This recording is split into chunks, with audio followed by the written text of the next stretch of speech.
Time 8:20 ஆகுமா. ஹரிய மெதுவாக நடமக்கான்னு சொல்லிட்டு நான் கதவை பூட்டிட்டு வரேன்னு சொல்லிட்டு நிற்கேன். பார்த்தா திரும்பி பார்க்கங்க புள்ள அங்கனையே தான் நின்று வேடிக்கை பார்த்துட்ருக்கான்.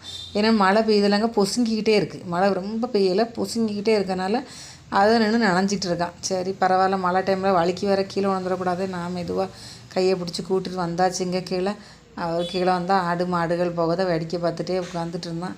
அவன் மழையை கண்டாதான் அவன் மெய் மறந்துடுவான்லாங்க, எல்லாத்தையும் மறந்துடுவானே. வாயை பொழந்துக்கிட்டு ஆணுன்னு வேடிக்கை பார்த்துட்டே இருக்கான். நான் தான் அவனை கூப்பிட்டு விளையாட்டுக்கு அமுச்சிட்டே இருந்தேன், வாயை மூடுன்னு. அப்புறம் லைட்டாக சிரிப்பு மட்டும் வந்து என் தங்கத்துக்கு. நான் எவ்வளோ பெரிய அறிவாளி பாருங்கங்க, ஒரு கொடையே எடுக்காமல் கீழே இறங்கிட்டேன்னா வேன் வந்துருமேங்கிற அதே மைண்டில் தான் யோசிச்சேனேகண்டு பிள்ளைக்கு கொடையே எடுக்க மறந்துட்டேன். அப்புறம் கொஞ்ச நேரத்துலேயே மழை நல்லா பெய்ய ஆரம்பிச்சிட்டுங்க. அவள் அண்ணன் பக்கத்து வீட்டு அண்ணன் போயிட்டு இருந்தாங்க கொடையில் நல்ல வேலைக்கு. அப்போ அவங்க ஹரிக்காக டக்குன்னு நின்றுட்டாங்க. கொடையே இல்லைன்னு சொல்லிட்டு பிள்ளைய மட்டும் அவங்க அந்த அண்ணன்கிட்ட நிப்பாட்டி விட்டுட்டு நான் நல்லா தொப்பு நனைஞ்சிட்டேங்க.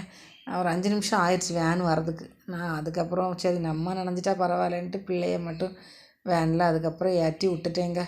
ஓகேம்மா, பாய்மா. வீடியோ பிடிச்சிருந்தா லைக் பண்ணுங்கள், ஷேர் பண்ணுங்கள், சப்ஸ்கிரைப் பண்ணுங்கள், ஸ்கிப் பண்ணாமல் பாருங்கள். பாய்மா.